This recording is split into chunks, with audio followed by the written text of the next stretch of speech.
Hello Mary, salutations everyone! PPL people, we are here for week 1 of the Power Rankings. My name is Squid. It's actually not my name, but it's the name I go by. And with me I have my good friend Bruno7. Please say hello, Bruno. What's going on, PPL people? Bruno here with week 1 of Power Rankings. Pretty excited to be here with Squid for the rankings of PPL. Likewise, Bruno, I am very excited to be here, and I want to make a huge shout out to Jack for inviting us both to be analysts for this league. And we're gonna have a lot of fun doing the power rankings for week 1. First, a disclaimer: I want to say that we are going to be basing off the changes that we made for this week of our own week 0 power rankings that we also did. Like Vepsis and all the other guys that you saw in the week 0 video. So we are going to make the changes based off of that list, and that's because we are different analysts and we're going to have a different opinion from Vepsis. With that out of the way, we are going to start off with the week that we had at the bottom of the rankings. We have Ellie Sucks and her Shanghai Dragons. Boy, that's hard to say. And please go ahead, Bruno, and talk to us. So it kind of pains me to put Helly 14th. The only reason she is in this particular spot is basically because for us she was 14th last week. So for week 0 of the power rankings, and she's gonna continue in the spot. But she actually played a pretty decent game considering the situation. So she played Q the Costa Rican. She actually had a pretty bad start to the match because of a critical hit on the NC, and she missed the Stone Edge, both with Iron Muffin, and that just put her in a really bad situation. She was actually able to make a decent comeback and made it a 3-0 loss. Which is pretty cool. Not pretty cool because it's a loss, but pretty cool considering that she really had a really bad start because of just X in general. But I think she played a really good game considering the circumstances. But in general, we are not a fan of the team. We still think the team is not helping her, and so it's a loss. A loss is a loss, I guess, which is kind of hard because, again, we really think that she could be a bit higher, but she's gonna just take the same spot, so no changes for Ellie. However, it's important to say that if he continues to play like she played week 1, we are pretty sure that she can climb up in the rankings, because besides the loss, she actually had a pretty good game. Yeah, and going off the list for us, we have Num Nexus, who is down 2 spots this week for us. And our main concern with Nexus is that he's facing off against Addison's team, and Addison's team is the hazard stacking team premier of the league. And he didn't bring a single removal mon, which to me is kind of baffling. He only had the Cryogonal, but I mean, come on, bring the Cryogonal. You're facing a Glumor. I mean, some sort of hazard removal was bound to be brought to the battle. And it showed because Addison managed to set up lots of hazards against Nexus. But to be fair, to put a little slack off of Nexus' shoulders, he did play pretty good, especially that Assault Vest Overquill was a huge barrier to Addison's game plan, and I really did like the way that he played it. But alas, the hazard was too much for Nexus, and he ended up bringing the game super close at the end, but not having removal pending a little bit. And it also comes to show a little bit of the things that we were rasping Nexus team about, which is the choice of Terra Captain. He only has Cryogonal as removal on his team, And to us, Cryogonal would have made a phenomenal Terra Captain that you can bring almost every week to have more reliable way of removing the hazards in the team, given that you have no other option. So yeah, Nexus comes in 13th spot this week, and in 12th spot we have actually the fall of the week for us, which is Shuckle King. All right, so with Shuckle, I think it's pretty much the he had some like not reliable, but like questionable plays, let's say, especially with the Jolteon. So he was at +1 against the Isui and the CGY that he kind of saw that the CGY was Spadef, and he would have taken like a huge advantage if he was able to knock out that the CGY, because he had rocks up, the CGY was there trying to defog. He'll be able to kill the CGY and just open up his Goldango for a potential late game. He just went for a Thunderbolt, which was pretty bad for him because he was not able to make at all. Because yeah, he was not able to kill the CGY. He lost the Jolteon, which was at +1 at that point, special attack and Spadef. He lost his Terra Captain, and at that point in the game, which was considerable early into mid game, the game just turned back into Mephisto, which was just able to bring the combination of pretty much the Chiyu and Iron Bundle. We'll address that when it's Mephisto's turn. But pretty much the second to Jolteon was pretty bad for Shuckle King when like Terra Blast at that point was so free against the against Mephisto, and there was another play. He actually was able to kind of make the game close. Then there was a turn where he had the Goldango against the Iron Bundle. There was an easy prediction because at that point Mephisto had to go for the Hydro Pump, because if he doesn't go for Hydro Pump, he pretty much loses the game because Goldango stayed in. But there was such an easy switch into Zarude at that point, and that will just give Shuckle King a lot of momentum and just a free power whip that you'll get pretty much a kill on that turn, and he just didn't make it. So some questionable plays for Shuckle King that just made him lose the game. Actually, the Azumarill as well was not used on the best way possible, just because he brought Belly Drum Azu against a team with Iron Bundle, against a team with mons like the CGY. Don't think it was the best set possible for the match.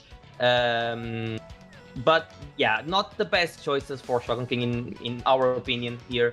And that's why he just fell down a little bit in these power rankings. I mean, to Shuckle King's credit, seeing as Azumarill makes for a pretty good thumbnail, so... but we're gonna move on into Kelly, Under the Radar, who dropped 3 spots this week for us. And we don't have much to say about Kelly. He did play a pretty good game against JV. It was a very back and forth game, up until one specific point that we do want to shout out. He was versus he had the Vaporeon on his side of the field, and he had the Muk on the other side, the Alola Muk for JV. They were going back and forth. Vaporeon was slowly chipping down Muk, who was constantly going for Drain Punches. Vaporeon was already poisoned at that point from the Poison Touch ability of Muk. And on the most likely expected Drain Punch of Muk, he decided to go into the Iron Treads. And to me, I don't think that was the play. I think he should have sacked the Vaporeon, if anything, because if you look at JV's team, Vaporeon isn't checking anything else on the team, especially being so chipped down as it was. And that meant that the Muk got a pretty huge Drain Punch on the Iron Treads, who lost the ability to check things reliably, to rapid spin the hazards away, especially against Terra Ghost Earthworm that always came in on it, and just clicked body press to finish it out, and Iron Threads couldn't KO it back. So we think that's the pivotal moment of the match where Kelly actually got the lower end of the stick, or the shorter end of the stick. And besides that, we also want to point out that he had Zoroark disguised as Sneasler, and he brought it in against a Ghost Earthworm, who was most likely the check to Sneasler. So what I'm saying is, it was pretty obvious that it was Zoroark. So I think the Zoroark was used in a way too obvious way, and not as a trickster way that it should have been used to get the most out of that pick. So moving on from Kelly, we go into the 10th spot, and in the 10th spot we have Jack, the creator of the league, and go ahead, Bruno. Alright, so Jack played Envy, which it was, let's say, an axie game. An interesting game, let's say, to say the least. We actually don't have much to say against so you went up 2 spots considering our post-draft rankings. Yeah. And that's because he actually played a pretty decent game, not considering, of course, the flinches he got against Envy. That most likely won him the game, like 99%, let's say 100%. I think it's fair. I think no one will feel offended if we say 100% won him the game. But it's not like he played a bad game, right? So he actually had some really decent prep. The Sneasel was phenomenal. No one can argue that this is probably the best Sneasel I've seen in the Gen 9 draft league. What a phenomenal set with Swords Dance Eviolite, phenomenal way, Terra Electric, so it was phenomenal prep. That Sneasel, I don't know what that Sneasel ate for breakfast, but I want it. Yeah, really, really good bring by Jack. Pretty much won him the game again with some hacks, but won him the game. He actually had some decent play, decent prep, that there's nothing to say against it. The thing is, it was just, and we'll talk about Envy when it's his turn. Envy was just playing phenomenally at that point, and he was just reading Jack. But that's more like it was Envy's skill, not anything against Jack, because Jack was actually making decent plays as well. He just got red because Envy is a really good player. So nothing much to say about it. Decent prep, like the Gudra. Yeah, the Dragon Dance Mew, which is always a scary thing, was able to weak a bit the Ursaluna. The Scarf and Numerous would really work, could really work in the end game as well, or even as a revenge killer. So really like that as well. So again, really good brings by Jack. The Sneasel, of course, steals the spotlight, and that's amazing to see a Sneasel still killing it in Generation 9. Yeah, it's always good to see those low tiers get their time in the spotlight. So we'll move on into Mephisto, who is up 4 places this week. Mephisto's team, the combination of Iron Bundle and Chiyu is so hard, so freaking hard to prep against. And to Shackle King possibly had the best switching in the game to both of them, but decided to use it in another way.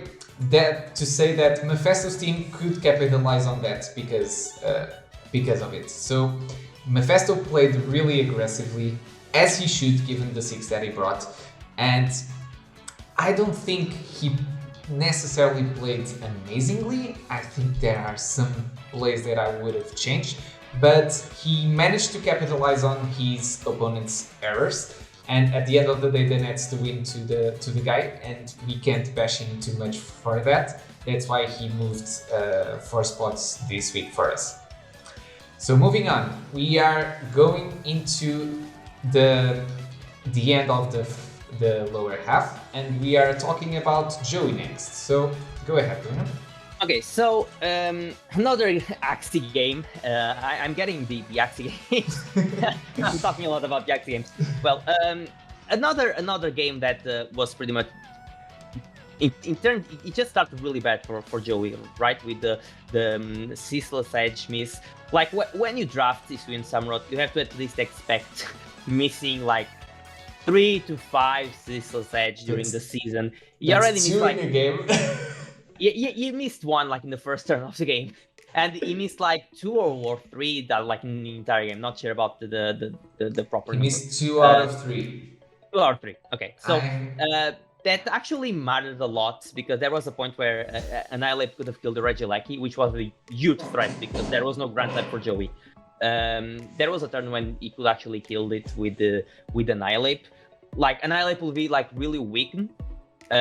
So the Walking Away could have literally walked in and killed the Annihilate, but still it's a big impact because Eleki was just a big threat to Joey's team.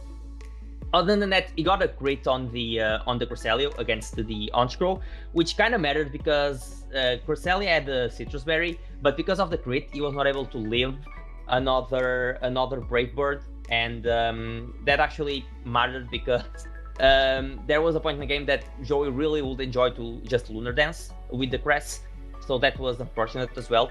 Just not getting the quick draw, 34%. That's kind of it's quick draw, but like Slowbro was not that quick. And I the guess player of miss at the end also. And then there's a player of in the end, of course, with Scarf Flight on Rock missing a player off against Walking Wake.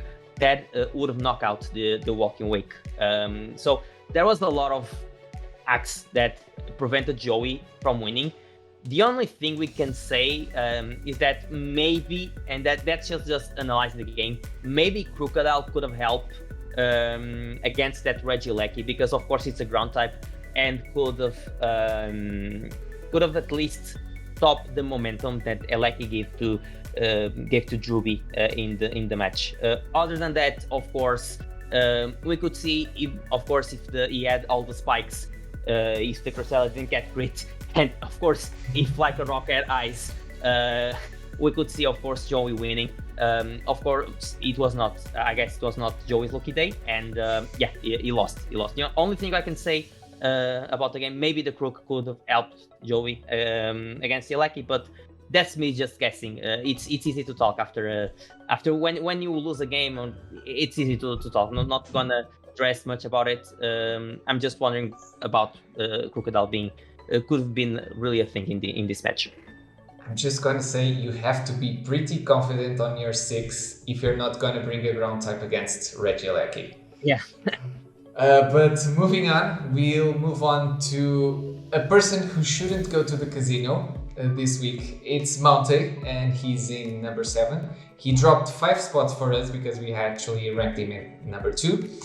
And early game Mounte, best kind of Mounte that we can get. He basically made all the plays necessary and put all the pieces together so he could be in a pretty comfortable position in the early game.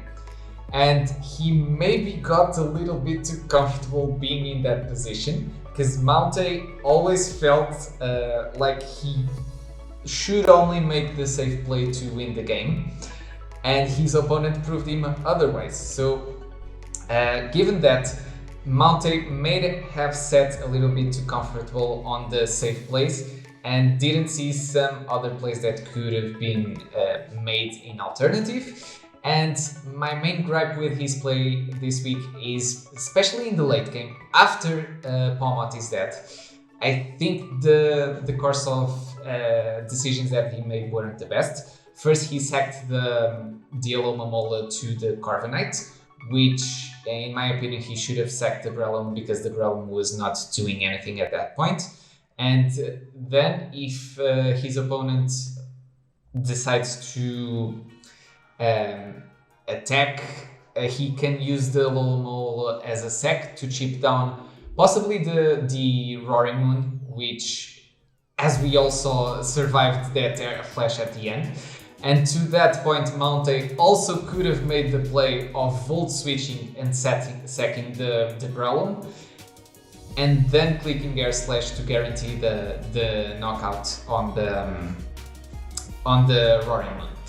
But alas, he couldn't see that play at the end. I think it was a bit of Lars getting into his head by making all the predictions right. At that point, Malte was just a little bit too frustrated and too tilted to see the best possible play from that point onward. So moving on into number 6, we have another coach that climbed high this week. 4 spots for us, it's Druby. Yeah, so Druby, of course, I already talked about Joey. Now I'm gonna get into Druby's perspective. And again, nothing much to say besides like really good job by Druby. Was able to set up those hazards and just playing with walking wake, which Joey really didn't have much for. So playing just with the sun. Of course, we can say again the fact that Sisslage Edge missed twice, the fact that they got a crit with Onchro against the Crest really helped them. But the fact is, like, his team, it's a Sun team that it's really hard. So he was actually, and the fact that he brought a really nice Silecki, like he said, just choice spec Silecki, who just went crazy against Joe without the crocodile. So he prepped pretty well. He's more on the VGC scene now, but he's come back to singles, just worked amazingly well for him. His prep was fantastic. Nothing much to say besides the good job that he really made a good job. Of course, got a bit lucky. That's Pokemon for you, but we have to give him credit because the building was just really well done for him. He actually left. He didn't even need the Cinderace. He addressed it like really well. Like Cinderace didn't have a phenomenal matchup, especially against ones like Dragonite.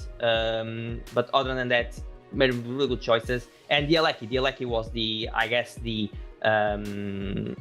MVP of that game because it really did a number against Shoei. So really nice job by Druby here. Moving on into 5th spot, we have Q. And as a disclaimer, we think that Q is actually the best team built around hyper offense in the league. So we already liked Q's team very much. And he basically used a hyper offense team as it should be used. Put Pokemon in the field, click button, profit. That's all you need to do. I mean, there's more to it, but he showcased it by bringing Iron Moth as a Focus Sash lead. And to be fair, if I'm Ellie and I'm looking at the 6 months that Q brought, I'm thinking Grimmsnarl, I'm thinking, what was the other one that I told? Bronzong. Yeah, something like that. I wouldn't expect the Iron Moth lead unless it's like a choice scarf set. Being Focus Sash just put so much weight off Q's shoulder because he could just click the button and there was basically no drawback.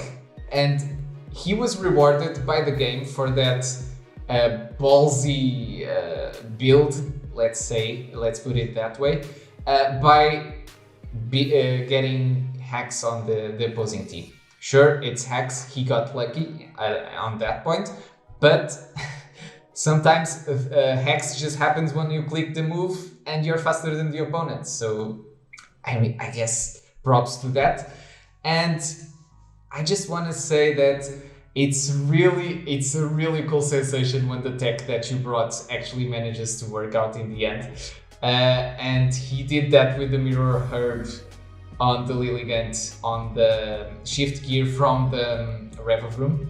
And yeah, it's so amazing when the prep that you were hoping for pays off. But at the same time, in the next turn, Lilligant missed the Ice Spinner. And to me, it showed that it's clearly not a first round pick. Q thought otherwise because he basically, Lilligant has new toy syndrome. But I mean, Hustle misses a lot. And that showcase in the 2 moves that Lilligant got to click, it missed one of them. Moving on into the top 4 now, we have JV. Alright, so JV really executed his plan perfectly. So he pretty much was able to hazard stack his opponent, which was Kelly, under the radar. and was actually able to kill the removal, which was Iron Threat. And from that point, he had, of course, really powerful Pokemon. He had like Choice Band, Baxcalibur, which did a number against Kelly. Of course, he had Terra Thwacky, which was pretty interesting. But other than that, Baxcalibur was just amazing with the Choice Band. Mons like Greninja. The fact that he brought Terra Ghost Orthworm to beat the Sneasel, which he considered like a big threat, and of course it is a big threat. But a really nice executed plan by JV. There's nothing much to say about it. Set up hazards, weakened his opponent's team, and just clicking buttons either with Baxcalibur, either with Greninja, either with Volcarona. So he had the tools to actually do the damage. He just had to set up those hazards. So at the end of the day, he was able to just made a plan and just executed it perfectly. I actually played a really decent against Mons like Zoroark. That could be tricky. Almost got punished in the end with a flinch on the with the Zoroark, but yeah, really nice, deserved win by JV. Played pretty well this week. So now we move into the podium, and we are gonna talk about MV. And we decided not to bash MV too hard for his loss, because to be honest, he was playing really amazingly up until that point. You guys know what I'm talking about. So one of the more frustrating things that can happen to you as a draft league player is getting drafting a plan before the battle, executing the plan goes according to what you had hoped, and then RNG just steals that away from you in just a click. And I totally get why MV was so frustrated at the end of the game, because it really felt like the rug was pulled from him. And the reason that we decided not to bash MV too hard on that is that he lost because of things that weren't necessarily in his control. And at the end of the day, he wins that game 99 times out of 100. He just happened to have that 100th time on the game that mattered. So really unfortunate, but up until that point, the prep was phenomenal. The tech that he wanted to use did what he expected it to. And then, yeah, RNGs just happened. More like Iron Satan for MV. Yeah, not much else to say about that game. MV played phenomenally and did the best he could in the situation that was presented to him. So next we move on into our second spot.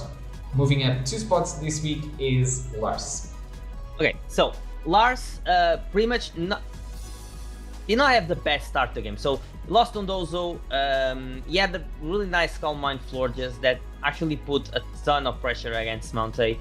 He actually lost that as well. So he did not have the best start into the game. So it was a point where his experience really came into the game, because he really had to make some crazy predictions. I won't say it were crazy predictions. I just say he had to make predictions to come back into the game, because Pomot was weakened. I really like the way he brings the Rory Moon. She clicks U-turn with the Choice Band and brings the Pomot, because that he pretty much brings Pomot on the Alomomola. So Alomomola had to just switch out. He was able to do a double shock damage against Alomomola in the early that put Monte in a bad spot as well. But the combination of U-turning with Rory Moon with the Pomot worked pretty well. So really nice bring by Lars. But the fact is, Monte played decently well around those switch-ins, and Lars in around the corner, honestly. So Lars had pretty much to make some crazy predictions to come back into the game. So switching the Corviknight into Pomot, on T-Bolt to gain HP on Pomot again, and just be able to do damage back to Monte. And he was able to do that like 100 times. 100 times. It was amazing. So he made a lot of predictions. He got them all pretty much, which is insane because he actually did a lot of them. And it was 100% accurate. And considering that he was in a really, really bad spot, Monty was one prediction away, just one, to win the game. He killed either Corviknight or Pomot, and the game is over. It's over for Lars. There's nothing he can do. But yeah, he made them all. And yeah, we have to consider that he was on the pressure of the game, right? So it's even more incredible that he was able to have a lot of predictions correct. And yeah, that's at the end of the day, he was able to kill mounted Pokemon slowly, but yeah, at the end, he win the game. He played pretty well. Not the best start, but with the predictions, that like really well deserved win by Lars here. And the queen of the league for this week of the Power Rankings is Edison. And I think even amongst the analysts, Edison's team was undisputedly the best after draft. And she played her game, she won, she had a pretty good game plan, she executed it perfectly. She brought pretty cool tech in Floatstone, which I wasn't used to seeing things in prep that blew my mind, and Floatstone actually blew my mind on the Gastrodon.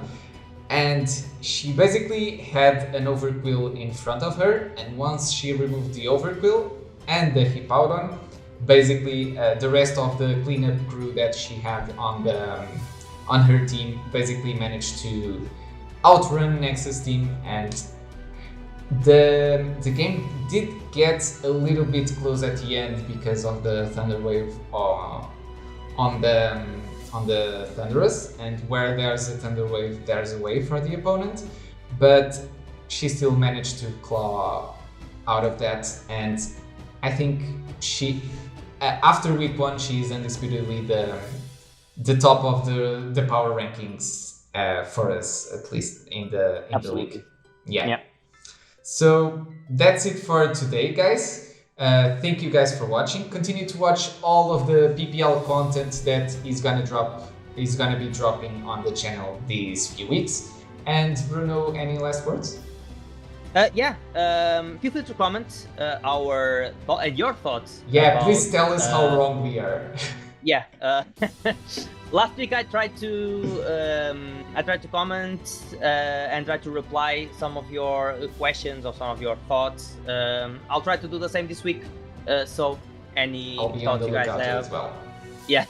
Any thoughts you guys have, please just leave it in the comments. And yeah, we are pretty excited to have the chance to communicate and interact with you all fans. So thank you. So thank you guys for watching. Don't forget to leave a like on the video, subscribe to the PPL channel, and we'll see you guys on the next one. Squid and Bruno, jetting out. Peace.